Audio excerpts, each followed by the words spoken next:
Right, it's all gone a bit mad over the past couple of weeks. We lost another game away from home. Now there's a lot of people calling for Eddie Howe's head. So I'm going to sort of look at what's maybe going right at Newcastle, what's going wrong with Newcastle, and try and provide a bit of order to the conversation. Just quickly, before we get into the whole video, I do want to sort of apologize for the fact that I've been very slow with my uploads. I have been trying to film some stuff and trying to like kind of get something together, but over the past sort of like couple of weeks, I have been traveling around the north of Thailand, and I will go more into this in a members video. And this is the first accommodation that I've been in that's actually had like a reliable internet, because I have been basically out in the middle of nowhere. So I have solid internet here, so this is why I'm uploading today. But I will explain more in depth in a members video sometime over the next week. So if you are interested in finding out what's been going on since I've been in Thailand, why I've maybe been a bit slower with uploads and stuff, then obviously join the channel membership.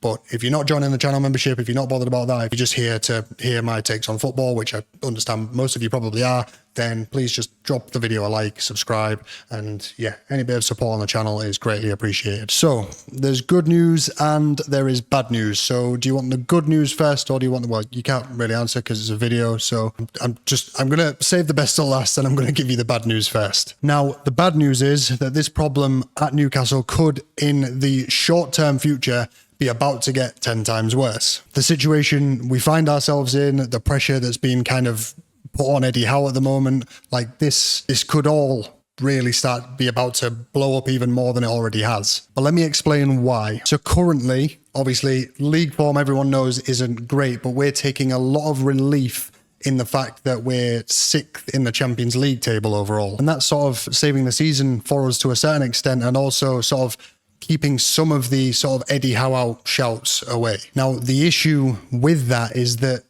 Champions League position, that position of being 6th in the Champions League table, it's sort of built on shaky grounds a little bit. And there is an overall positive outlook to come out of this video, so don't just switch off as if I'm just, you know, doom and gloom. So when I say it's built on shaky foundations, I mean that we've had 3 home games and 1 away game so far. And the points that we have are made up of 3 wins and 1 loss. So obviously, having played 3 home games and 1 away game, that means going forward, we now have to play 3 away games and 1 home game. And everyone knows how bad our away form is. That's quite well documented at the moment. Now, so far, we have won our only away fixture in the Champions League, but the even more alarming thing there is that the only away fixture we have played was likely our easiest away fixture of all the away fixtures. And then what's even more alarming is that our home form hasn't even really been as good as it has been in previous years this season. Again, there is positives later on in the video, but just to give a few examples of that,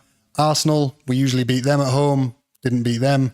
Then the Barcelona game, in hindsight, we lost the game and it looked like, oh, well, we've just lost to one of the best teams in the world. It's kind of fair. However, I remember before that game, kind of getting a little bit excited about the fact that Lamine Yamal was out, about the fact that we have a really pacey front line and they have a very kind of exploitable high line that our pacey front line should have been able to exploit. And then Club Brugge did manage to exploit. So in a nutshell, to look at our Champions League form so far, it has been our easiest away fixture. We've won. We've lost a home game, which in hindsight was an opportunity to potentially do better. I think at least a fully firing St. James's Park, like the fortress that St. James's Park can be, if that was what we got in the Barcelona game, you know, us playing our best and, as I say, St. James's Park being the fortress that it can be, I think there was more to be had in that game. And then we have also had 2 home wins against quite out of form teams, to be honest. I mean, Bilbao were without most of their star players. So obviously we might be 6th at the moment, but you'd have to sort of say, based off what I've just said there, you know, with the away games coming up and the way that we've been playing away from home at the moment, you have to say that 6th could be about to slip away.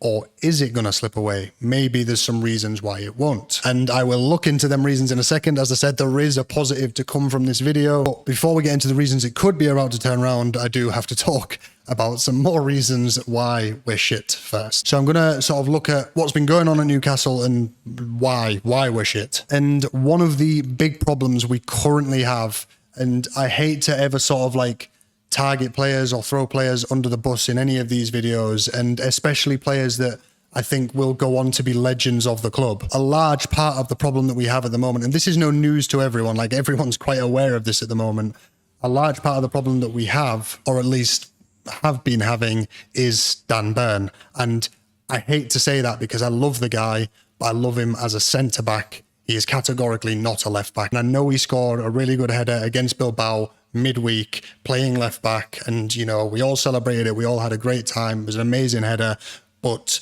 categorically he is not a left-back. He had an amazing header, still not a left-back. I think he's played so well at centre-back, he's potentially given Botman a run for his money for the left centre-back spot, but not a left-back. That, unfortunately, doesn't really even come down to opinion. Like, the stats are there to back it. From back when he was playing left back a lot in the 23-24 season, the stats are there. Here it is from the 23-24 season. He is one of, or was one of, the easiest defenders in the Premier League to dribble past. Great in aerial duels, although apparently recently the stats have even said that he's been not that great in his aerial duels either.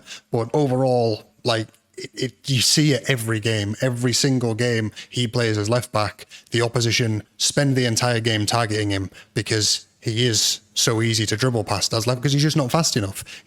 There's a reason why fullbacks are not 6'7". Obviously, after the Brentford game, I don't really feel like I even needed to back that with stats. Like, I feel like it was there for everyone to see. But, you know, this happened many a times. The Brentford game isn't a new thing. It happened against Luton, I think it happened against Forest. You guys can maybe let me know some more examples in the comments, but there is a back catalogue of games where Dan Burn has been targeted by the opposition. Like, their game plan has been to target Dan Burn because he's playing left back, because he's just not a left back. Now, obviously, since the Brentford game, Eddie Howe has come out and said that he didn't take Dan Burn off after the first yellow, and then obviously after the penalty that wasn't given as well. He didn't take him off after that because Joe Linton had already come off injured. So he was saying that he didn't feel like there was enough height in the team if he took Dan Burn off as well. So we would have been exposed, like, height-wise, obviously with Coyote's long throw-ins as well. Like, that would have been a weakness against Brentford where we needed the height on the team. However, it didn't really work because Dan Burn was on the pitch when they scored from a long throw-in anyway. But the thing within that response from Eddie Howe that's the most alarming for me is that there are alternatives in which you can keep Dan Burn on the pitch and also still protect him. An example being, and this isn't something that Eddie Howe generally does very often, but an example being a change in system. So we go to a back three, where Lewis Hall then comes on as a left wing back. We already have Trippier over at right wing back, and then you have Dan Burn, Botman, Chow. So you've sort of got like a back five, but you've got, you know, your two full backs that are able to bomb forward. That way, at least Dan Burn is then protected from just being constantly targeted by wingers trying to take him on. That would have been, obviously, it's easy for me to say, hindsight is 2020, but then also everyone kind of saw it at the time that something needed to be done about it.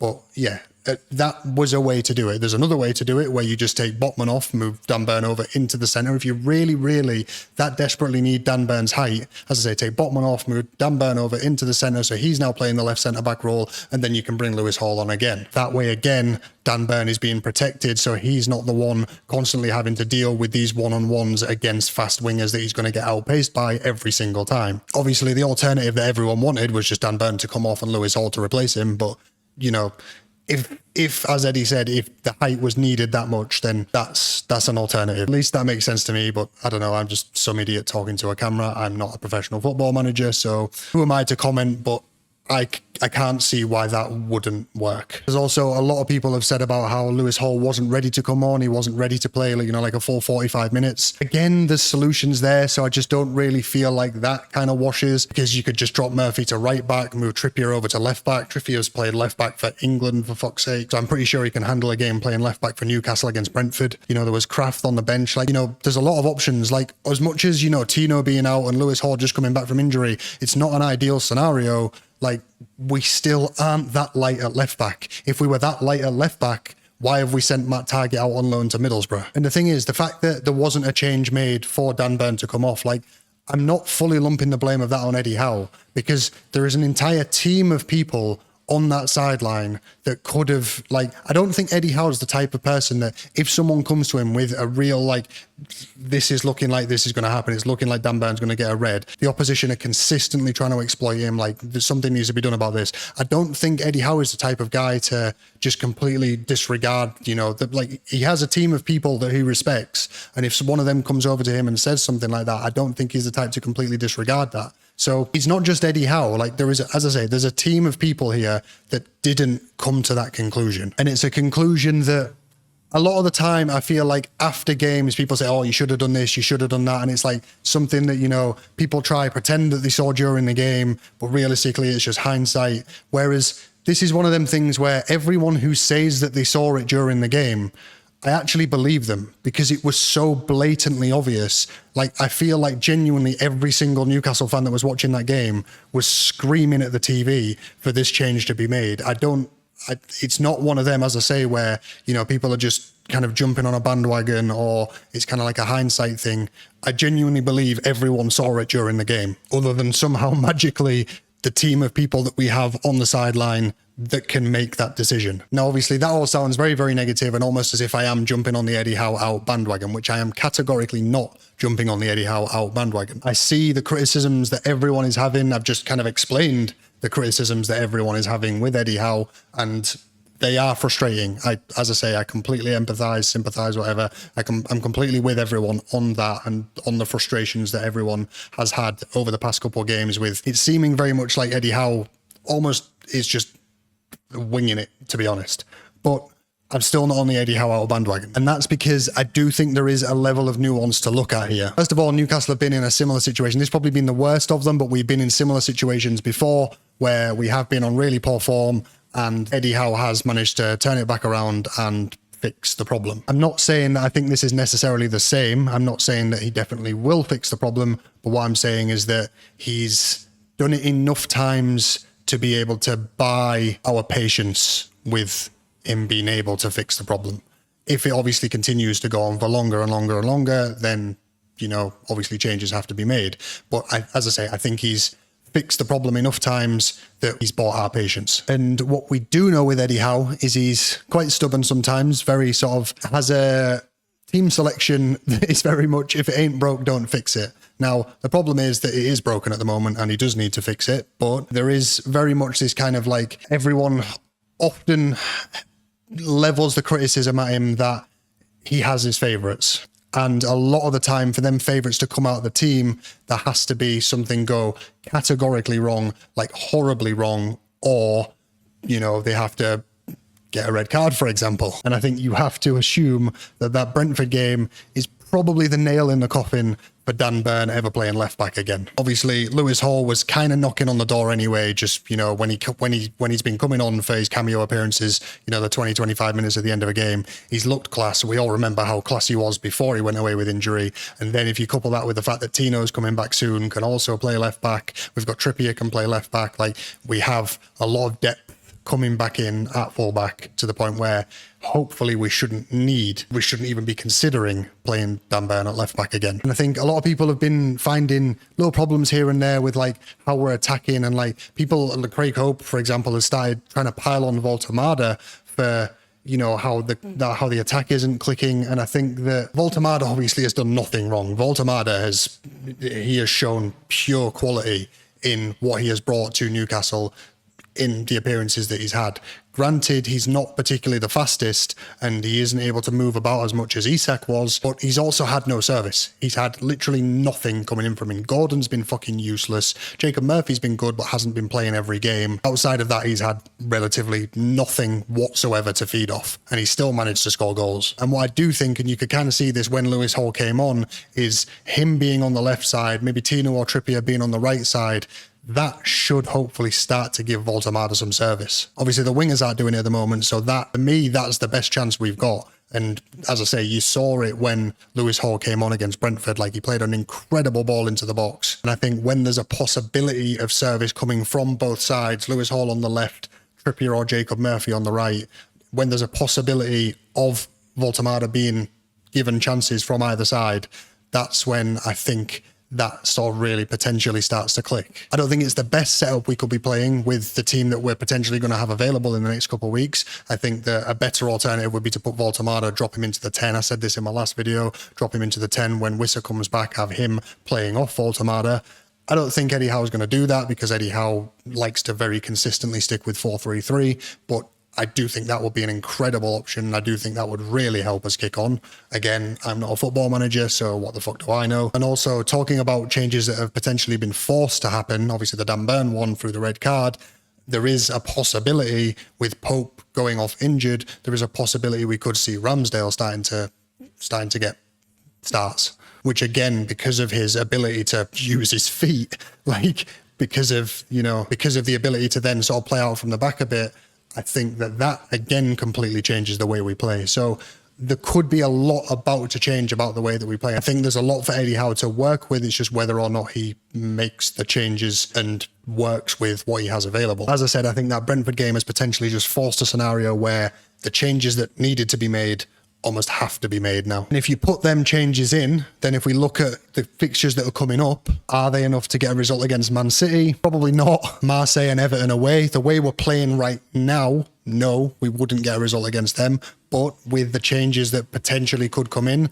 as a result of the Brentford game, as a result of some of the players coming back, could we get a result against them? That's possible. Then we have 2 more winnable home games. We then go into a Champions League game where we could have already qualified for Champions League, like knockout stage by then. So that Leverkusen game could be kind of irrelevant. And then straight after that is the Sunderland game. Now, for me, and probably for most fans, this is the game that tips the season. Like, this is going to end up, annoyingly, because I really didn't want it to be this, and this is why I kind of said I didn't want Sunderland to come up. And, I made a video last season saying how I really wanted to not be making Sunderland the most important game of our season. And the way that the season's gone so far, the way that Sunderland have been playing, it looks very much like it is going to end up being probably the most important game of our season. Because I think that this one could be a major, major tipping point. As I said, if we've gone into this game, if we've managed to start changing things around, getting a few better results, maybe getting a few results on the road, and then we go to Sunderland and we get a result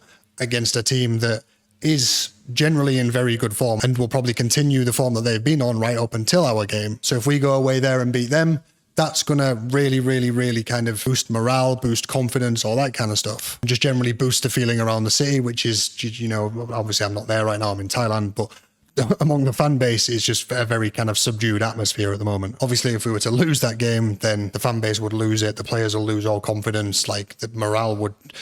Everyone will pretty much be calling for Eddie Howe's head then. Like, I think everything would just go to shit if we lost that game, which, looking at it right now, is a worrying prospect because obviously they're up in, like, I don't even know where they are, top 4 or something. I try and pay as little attention to them as possible, and we're not doing particularly well down in 13th, and it being an away game with our away form right now, you have to look at that and you would be quite worried. However, I'm not that worried going into that game. And the reason I'm not that worried, and even the most deluded Sunderland fan, even though they are on great form at the moment, even the most deluded Sunderland fan would have to concede the fact that our team, they are better quality players. Right now, we're not getting the results to show it, and they are getting the results to almost disprove the rule, but our team is categorically, on paper, a much better team than Sunderland's. They're just playing better at the moment. But that's not the reason why I'm not worried about the game, because obviously, we've proven all season why we might have better players on paper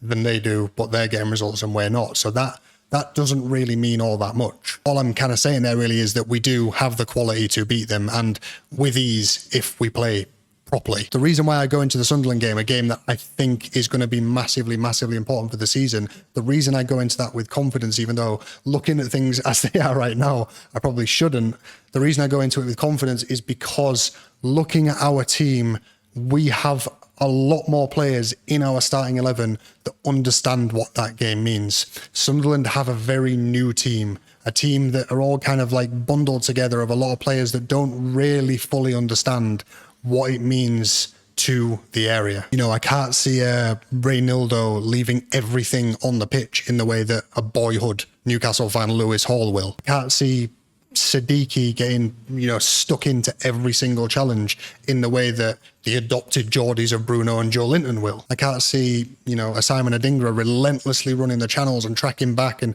just giving everything and, leaving every last bit of energy out on that pitch in the way that, again, boyhood Newcastle fan Jacob Murphy will. This is a group of players for us that have been playing together and built up a really, really good bond between them and they all understand what it means to be a Newcastle player and what it means to the area to be winning games like this. Obviously, maybe it works the other way. Maybe the emotions, because they all understand what it means. Maybe the emotions get the better of the players. As I said, I feel like there's enough quality within that team and enough kind of like top level world-class players that they can handle that level of pressure and they can handle their emotions in that way. They are the top level professional athletes that can handle that the way that they did handle that level of emotion in the Carabao Cup final. So, maybe it does work to our detriment, but I don't think it will. I think that it's going to work massively in our favour that we have a group that really, really know what it means to the area and just what it means to be a Newcastle player. And I think that although things aren't looking great right now,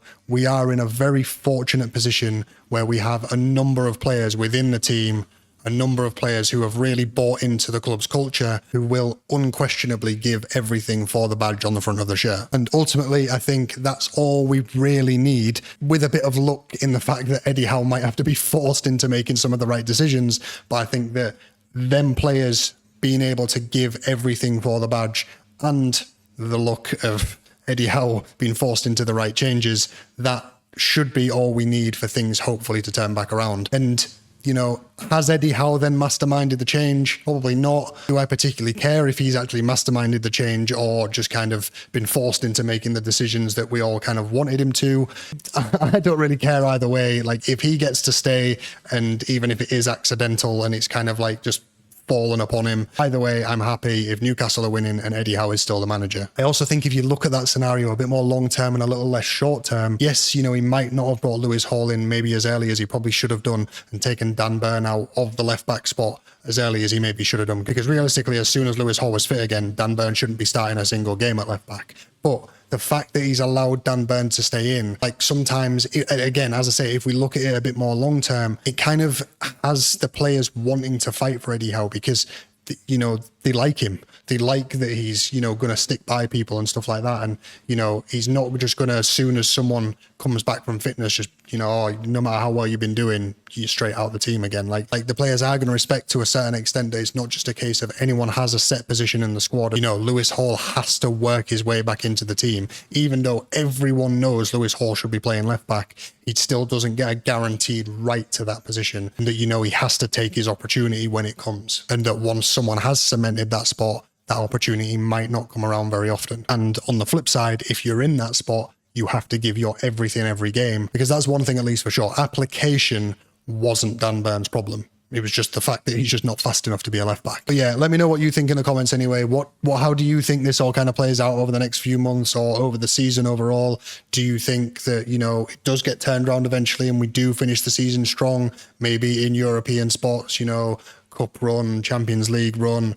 Or do you think that, it just gets considerably worse over the next few weeks? Eddie Howe potentially gets sacked this season. Like, how do you think this pans out? Let me know what you think in the comments. I'm not going to do a giveaway on this video because I'm going to actually try and do a video before the next game. I know I have been a bit slow with my uploading since I've been out in Thailand. I do aim to be a bit more on the ball with things, as I kind of mentioned at the start of the video, as I get to Bangkok on the 20th. Obviously, that next video that I do before the next game will have another pink shirt giveaway. So anyway, I hope you've enjoyed the video. Thanks for watching, and I'll see you on the next one.